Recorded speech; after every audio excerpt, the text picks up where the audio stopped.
sleepless nights, the daily fights, the quick toboggan when you reach the heights. I miss the kisses and I miss the bites.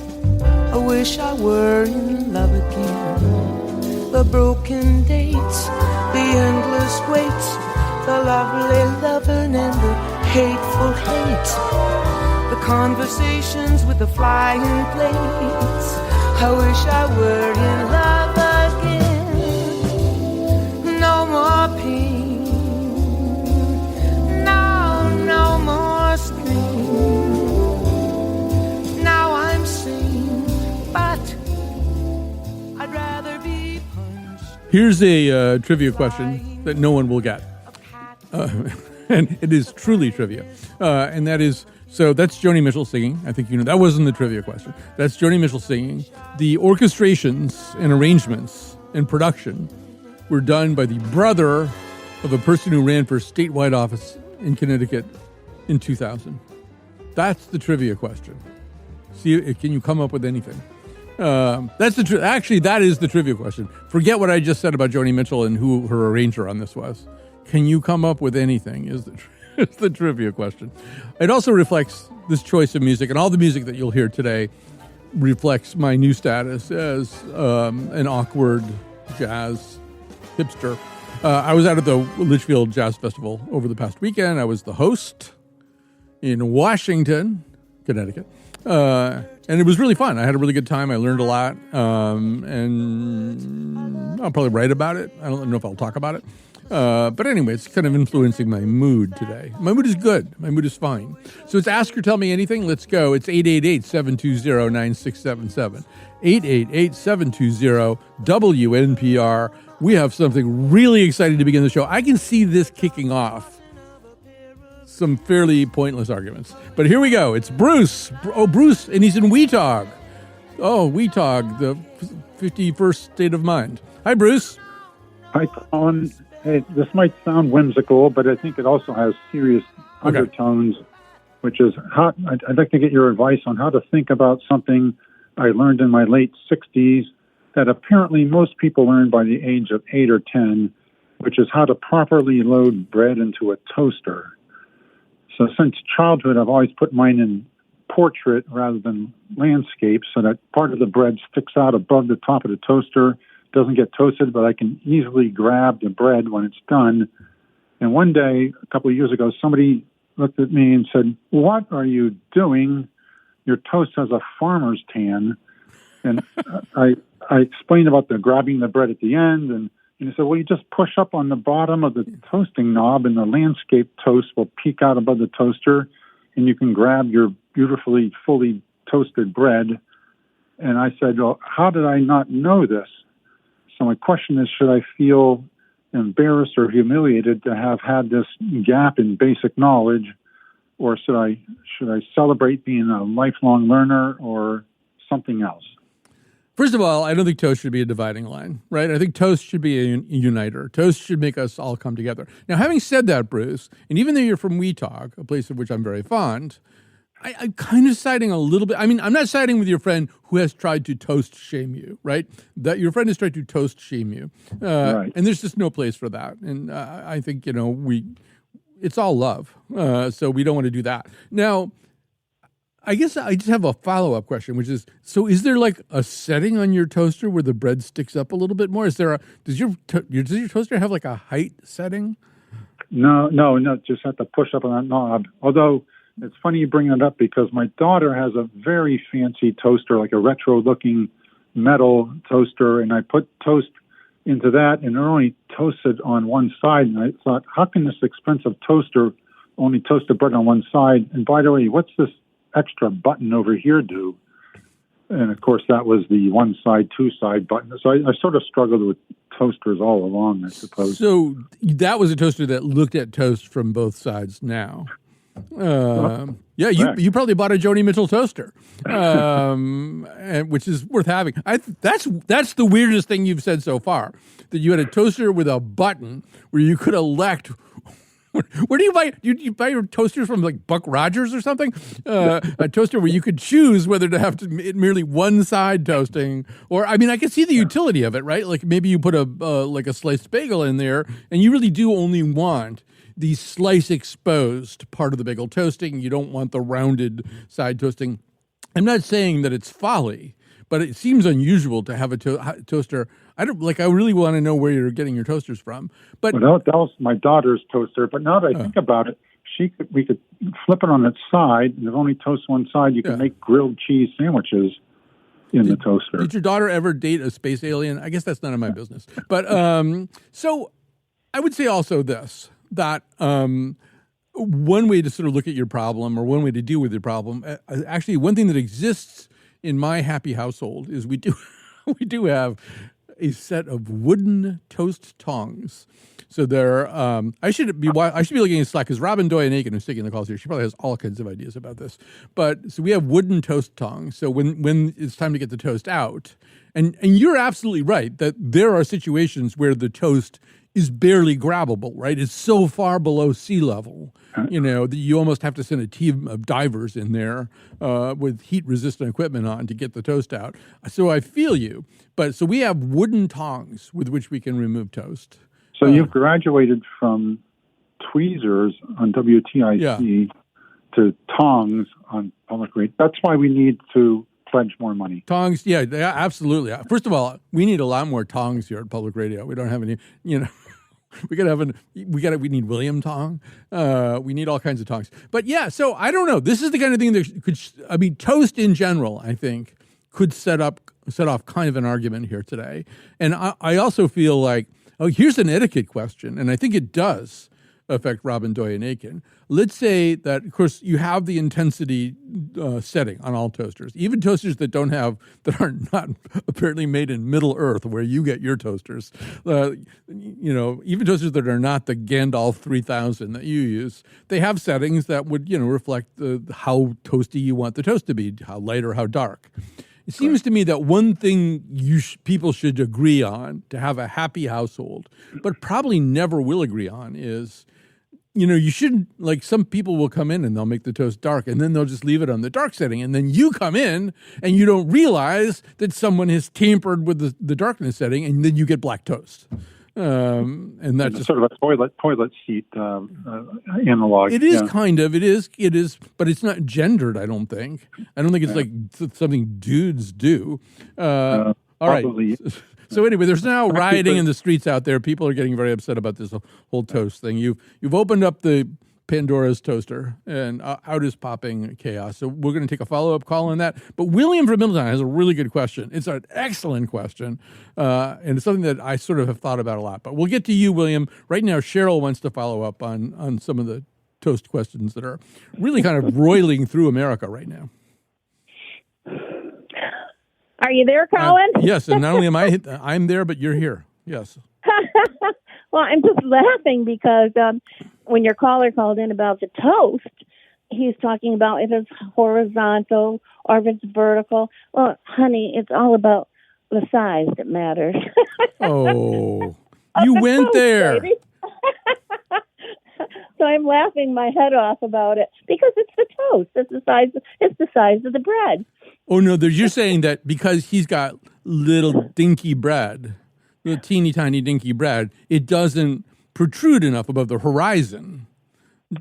Is that what you're saying? Or if he has large bread, he's only going to get half of it toasted, so he'll have to flip it up, flip it around, put it back in again, and toast again. Well, I have done that, but when you're doing that, either that you haven't pressed the secret button or your toaster sucks. I bought a fairly expensive toaster that, I'm thinking back on it all, and it really was only toasting the bread on one side, so I got rid of it. And I think I probably wrote a nasty thing on Amazon, and probably it just had a secret button. Well, the only secret button I have on mine, other than pop the toast up, is bagel. Yes, there's a bagel button. Yeah, I've been afraid. I would be afraid to press that. It depends on the size. Yeah. Does your toaster have a button that says "Under no circumstances press this button"? No. Because wouldn't you want to press it then? wouldn't you think, okay, but yeah, I know I need to know what's going to happen. I have to press it.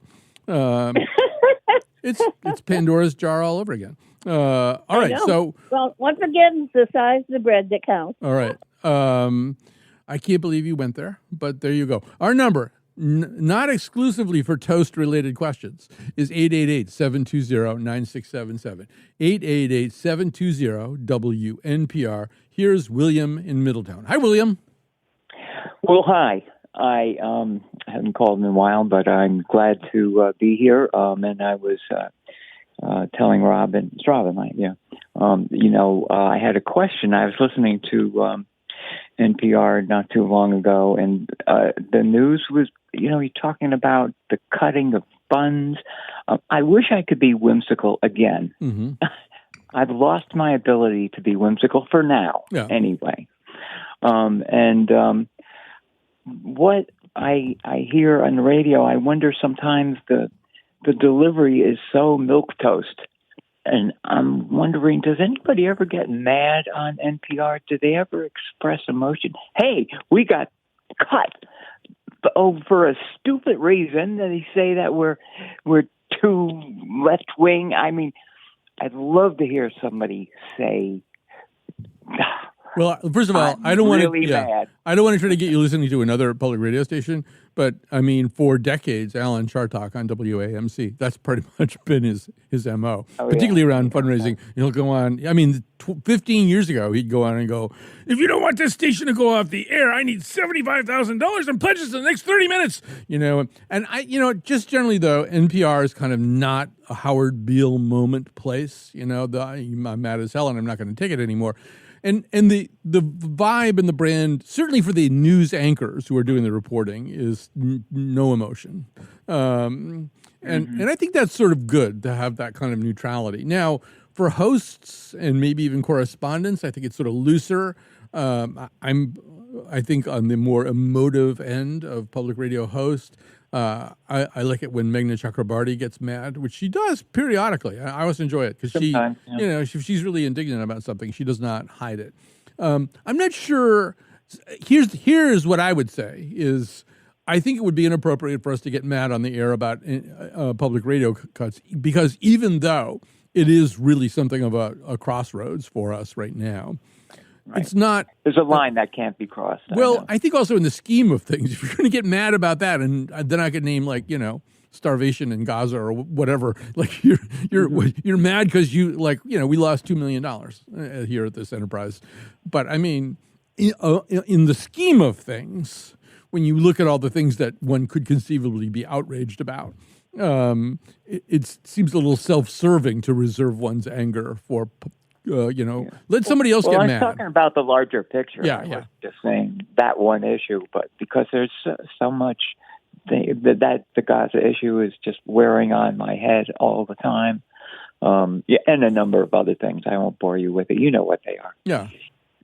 Yeah. So I don't know. I think I'm really in favor of hosts showing their emotions more than most of them do.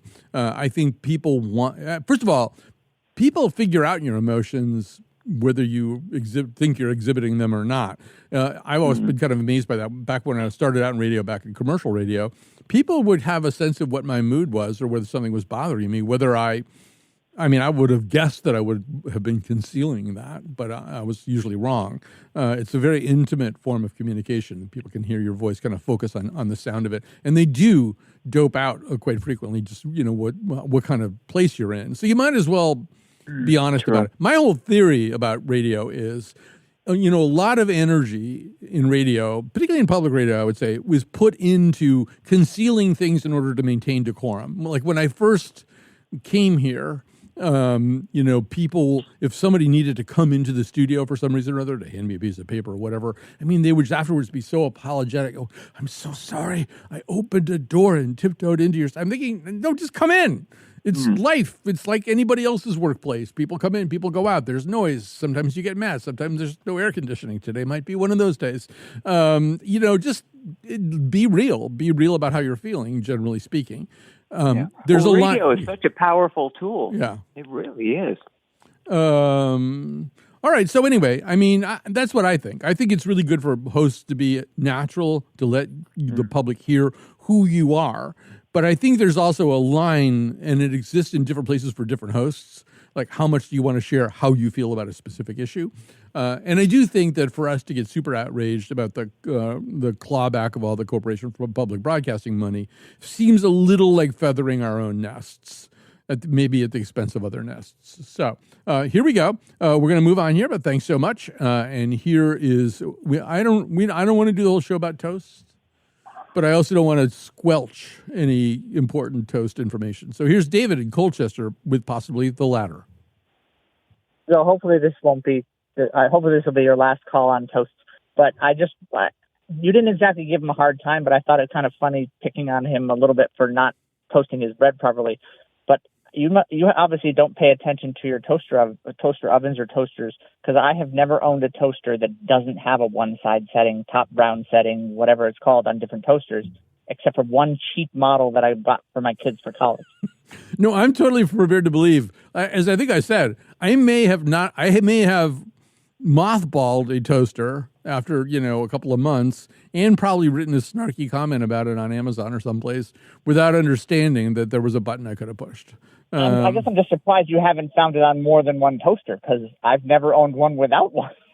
I don't want to monopolize your show for toasting. I just thought it deserved a comment that it's a common button. Well, I think we might be There's a term that I've borrowed from the British presenter and broadcaster Frank Skinner, the IEM, the idiotic eureka moment. And the idiotic eureka moment is when you realize something that everybody else already knew. And I may be having an IEM right now, my moment of surprise that the toasters.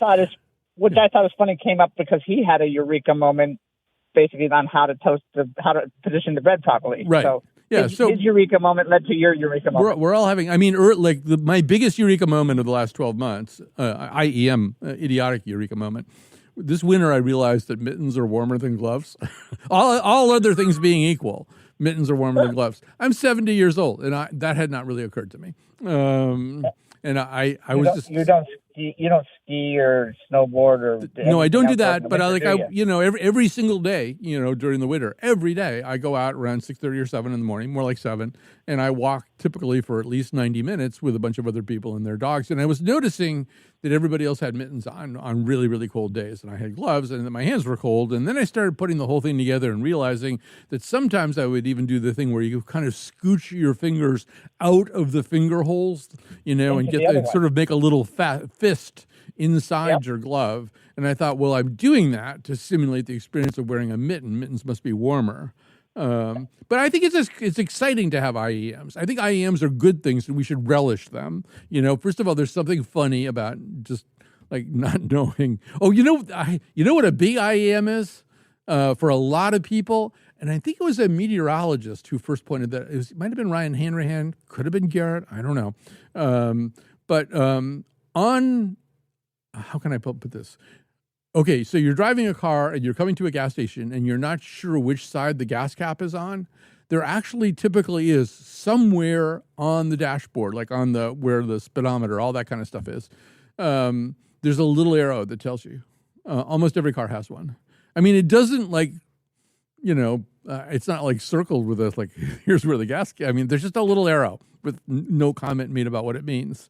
But if you look for it, it's almost invariably there. That was a pretty big IEM for me, but I think that's, more people have that IEM. All right, so we're going to have to take a quick break here, and when we get back, we will talk about other things.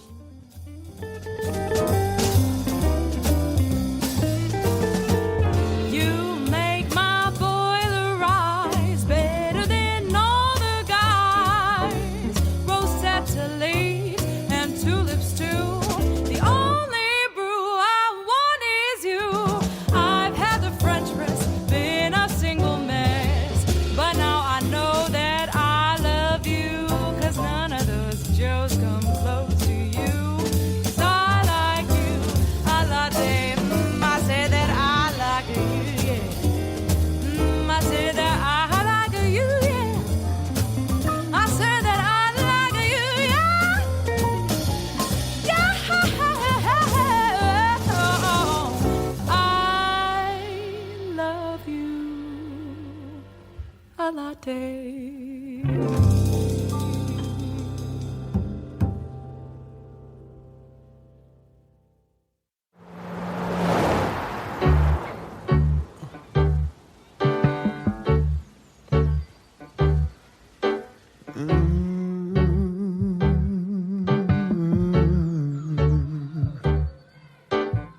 Look for the silver lining wherever clouds appear in the blue. Remember somewhere the sun is shining, so the right thing to do is make it shine for you. A heart full of joy and gladness will always banish sadness and strife. So always look for the silver lining. Try and find the sunny side. That cover is from a 2025 album called Chet Baker Imagined. And it's all these kind of hip young artists. They're not necessarily jazz artists who are just kind of reinvestigating Chet Baker tunes. I mean, Chet Baker didn't write music. It is more tunes he famously sang and played. But I kind of liked it. I like the fact that these young people wanted to do it, too. All right, so we got a lot of calls here. Oh, boy, do we have a lot of calls. Okay, so I'm going to try to knit it all together as best I can. We have Iman. We have to get to Iman as quickly as possible because she's a celebrity. But just one or two things first. Here's Dan in Sag Harbor. Hi, Dan. Hi, Colin. How are you today? Just fine. Okay. I noticed, I believe you mentioned Joni Mitchell very early in your show today. I said Joni Mitchell, yeah. Right. And I want to tell you a story about Clouds of Both Sides Now, if I may. Yes. Joni had already recorded her version for her first record, but at the same time, she was very, very friendly with Dave Van Ronk, who was a very principal character in the folk music revival scene at that time. Yeah, and I think that Inside Llewyn Davis, I think in that movie, Llewyn Davis is based on Dave Van Ronk. Yeah. People may choose to correct me on that, but I think it's loosely. It's not much like Dave. I grew up with Dave. Yeah. And so I was friendly, sort of vaguely with Joni, but very friendly with Bobby. In fact, in the other last year's movie where he goes electric at Newport, that morning, with about 5 other people, I had breakfast with them, and that was the last time I was with him. But Dave Van Ronk was going to make a recording of Clouds of Both Sides Now, and he was getting ready to put it out onto the public. And when Joni found out that Dave was going to put the record out very soon, she asked her recording company to hold her record back so that Dave could capitalize on it. Well, that is kind of her, yeah. Felt that Van Ronk was a very, very good interpreter of her songs. Yeah. River, and this is also. But neither Joni nor Dave knew that Judy Collins was in the studio at the same time making her version. And before Dave's hit the market, Judy's came out, and we know that it became a huge, huge hit. It did. Okay, I'm going to move on from there. That's a great story. I will say also, I'm pretty sure it's on that Vince Mendoza.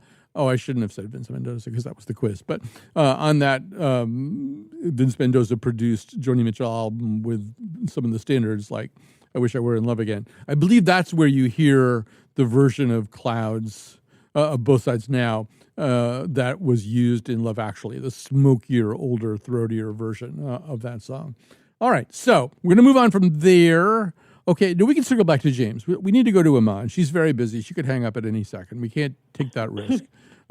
Calling us from New York City is Iman. What's on your mind? I'm not busy at all. But I was curious what you think about the word or non-word, depending on who you are, comfortability. And I know, I've heard people call you in about, word changes and how people start using words and grammar, and you tend to be, a go-with-the-flow sort of guy, and, things change, and I, to some extent, agree. But, to me, this word just makes the English language more clunky, more inconvenient, comfort works every single time, and yet we have, you watch, I don't know, ESPN, and everyone's talking about comfortability. Yeah, bro, first of all, I should clarify my attitude, which is deep inside, I'm a cranky old person who is annoyed that all of the standards that I learned for language and for the use of language and for the meaning of certain words and phrases are, in fact, up for grabs and can be changed at any moment. And I credit, if that's the right word, Peter Sokolowski, our great friend from Merriam-Webster, with getting me to see that it just isn't realistic to say that. For example, we did a show on muses last week, and the word bemused initially meant kind of thunderstruck or flabbergasted, and now it kind of is more likely to be used as kind of wryly amused in maybe a slightly puzzled way or something like that. And the reason that is the case is because people didn't know what it meant, and it sounded kind of like amused, and so they just sort of made that. They just made up that use. But if people make up a use and it gets used so much that people don't know what the word means anymore, then the word has changed. And that's, of course, the difference between descriptive lexicography and prescriptive lexicography. Now, deep inside, the phrase beg the question has a specific meaning generally located somewhere around the world of philosophy. And it doesn't have anything to do with raises the question, which is how it gets used now. It gets used as a substitute for raises the question. But it doesn't matter what it used to mean, even though I know what it used to mean, and I want to use it that way, and I don't want people using it in this other really stupid way. But it doesn't matter what I want, because, in fact, language is what is being spoken. Yes, we could be like France, and we could have an academy that tried to maintain certain standards for the language, but that's never been the American way, and it would be like King Canute trying to command the tide anyway. I just don't think. I think people use language the way they want to, and comfortability doesn't bother me that much at all. It doesn't? No, I have a pretty high level of comfortability with it, actually. Oh my God! Okay. Does that mean we can't be friends? No, we can. That surprises me. I don't know. It literally drives me nuts every time. It's like, why add so many syllables when you could say just comfort? Yeah. Comfort. It works every single time. Or comfort level. Although, really, what is a comfort level anyway? But I know. I feel. I would sort of say my version of that. There was a period, maybe about 10 years ago, where relatability was something that people, that's not relatable. I don't find that very relatable. I'm thinking, well, that could possibly mean that you're just not making any effort to engage with it, that it's not exactly the way that you think and write and talk, so it doesn't feel relatable to you. Well, make, a tiny little bit of an effort and see if maybe you could relate to it. I think I'm more bugged by pernicious changes. I think relatable came out as a way of saying, I don't really want to have to learn about, because I think, you know what I'm saying here? I'm not really doing a very good job of expressing myself. That's okay. You've got me all wound up, Iman. It's okay. I had such comfortability before you called. All right, but listen. Okay. Now you've opened up another Pandora's jar, and let's go to James, because we have to get that out of the way too. James is absolutely right, but I mean, I think I have a noble explanation for my behavior. Here's James from Collinsville. Hey, Colin. Yeah, I just wanted to point out earlier you're bringing up Pandora's Toaster, but Pandora's bread box was sitting right there on the table, and you passed right by it. Part of that is because first of all, I'm employed by Lily Tyson Quality Entertainment Productions, and you may remember or not remember that we did a whole show on Pandora. And one of the things that became clear was Pandora's vessel, Pandora's container initially was a jar, and then it just went from jar to box for whatever reason. An amphier, if I remember the original story correctly. Yeah, exactly. But nobody wants to say that. The people would have no comfortability with having to say amphora or something like that. But therefore, I feel like I've trained myself not to think of it as a box. Still, from a comedy perspective, you're 100% right. It was right there. It was teed up. So it's very valid. So I hang my head. Yeah. Well, that was the only thing I was calling in about, but I will yes and Iman here and say the English language is potentially, I think, the most morphic and dynamic language on the face of the planet right now, because it changes so quickly due to our current social media environment. Words like unalive enter our lexicon, and other words leave just as quickly as enter.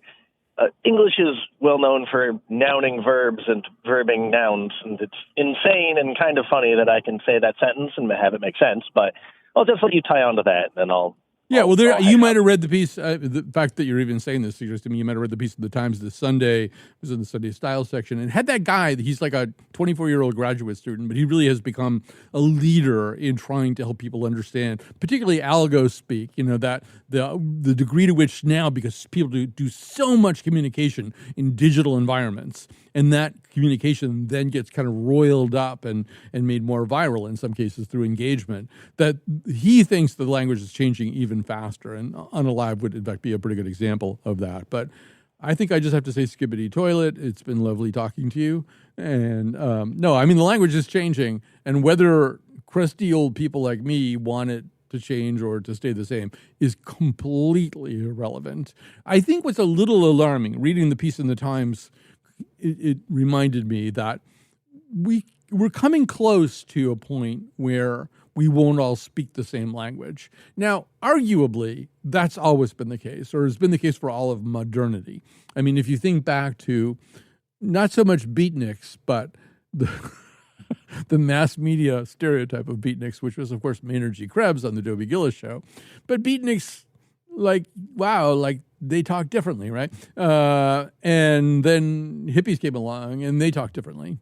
I mean, in the 60s, there was this linguistic revolution in addition to all the other kinds of revolutions. So there's always been a little bit of an age divide. Neologisms come online and old people don't learn them. I mean, that's just a very old story. But it feels like a little bit more extreme now, partly just because everything on the internet just moves so fast. All right, let's try to get to one or two more callers before we go to a break. We're going to go to Mike. Mike is in Bristol. Hi, Mike. Yeah, good afternoon, Colin. I love to listen to your show, and Ask or Tell Me Anything is my favorite. Oh, well, thanks. Okay.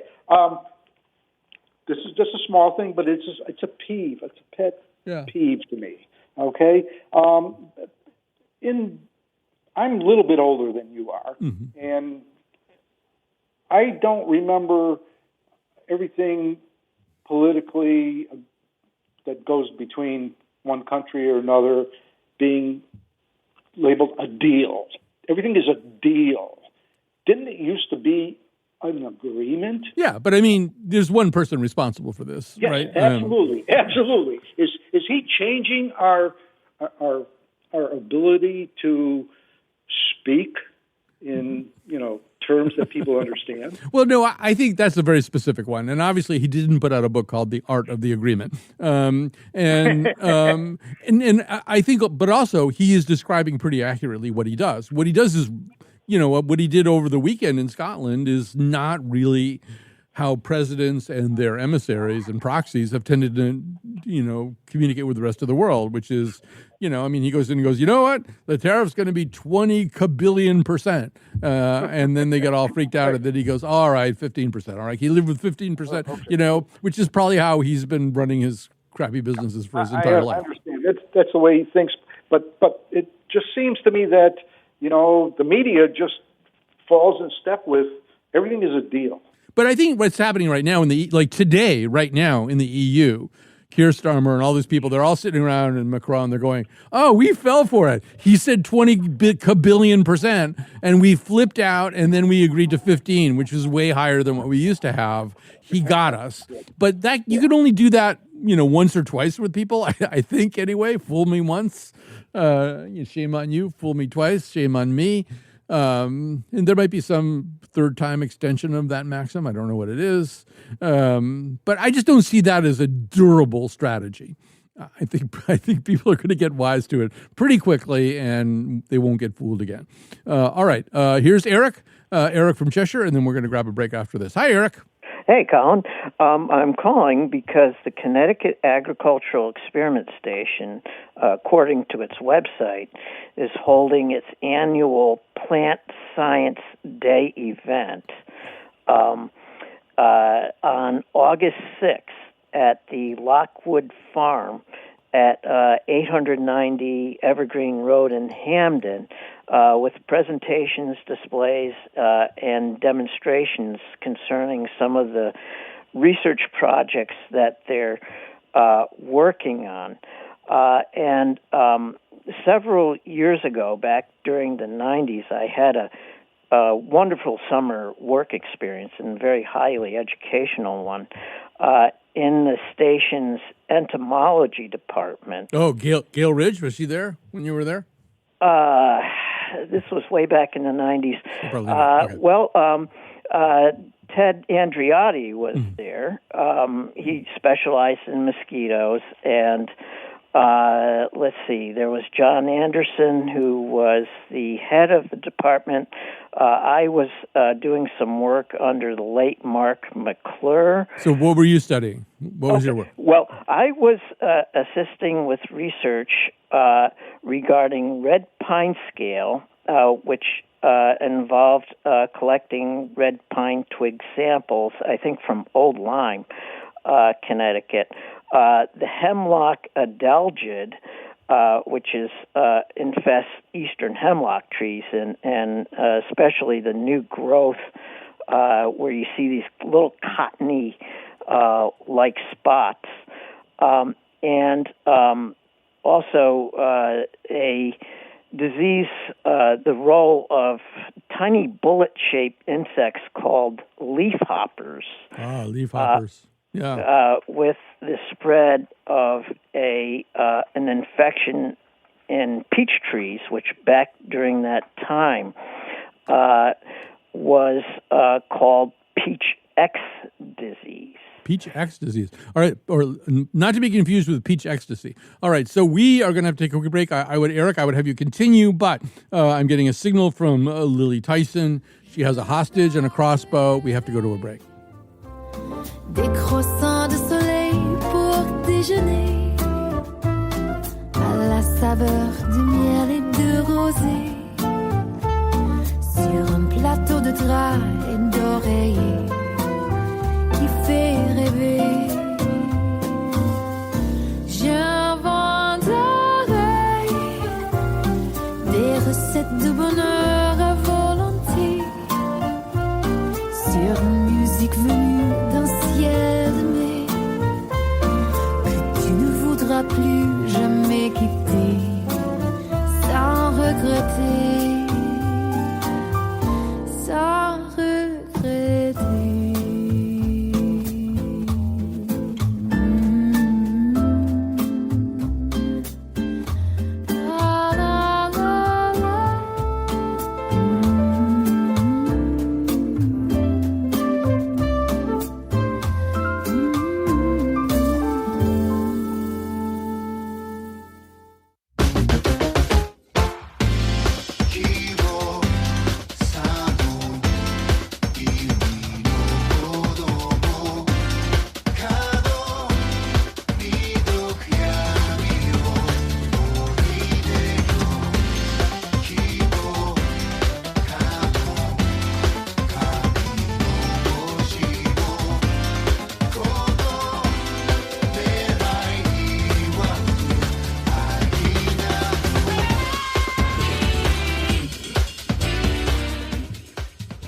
All right, we're back. Time to say some thank yous to the maestro, Dylan Reyes, who picked out that music right there. What was that music right there? That was, it's not online yet. It was excellent, whatever it was. And we're also thanking Robin Doyen Aiken, who's on the phones today. And who else? Robin Doyen Aiken. Oh, Lily Tyson Quality Entertainment Productions. I think they're still under investigation by several attorneys general, but I still consider it a fine enterprise. I'm proud to be associated with it. All right, so it is now, we were excited about this call. I think we're excited about all your calls, but we're really excited about this call. It's Mike from Woodbury. Hi, Mike. Hi, Colin. So the other day I was watching news on TV, and there was a reporter or something saying, because all these constituents had been calling their congressman because they were outraged about something, and he used the phrase, their phones were ringing off the hook. And I've heard that phrase many times, but it just suddenly hit me. I said, wait a minute, phones haven't been on hooks for many decades. And but people are still using that phrase. And then so with the help of Chat GPT, I found a few others like that, like a broken record. You sounds like a broken record. Yeah. Roll up your window. Well, you don't roll it up anymore. You push a button. The most astonishing. Hit the hay. That's another one. People don't sleep on hay anymore. That's been a while though since we gave up hay. That's what I mean. But the other one is flash in the pan. Yeah. Now, what that originates from an old flintlock rifles misfiring. Oh, really? That's where that comes from. I would have guessed it was like from Sutter Creek or something, that it was for gold, panning for gold. You look for a flash in the pan. So there's a number of these. People still use these phrases. They don't make any sense anymore. Yeah, I would say that the really, really utilitarian one that's sort of in jeopardy, it's not quite there yet. But just the idea of clockwise and counterclockwise, I mean, the reason that clockwise and counterclockwise exist is, when you think about it, it's cognitively an easy place to go.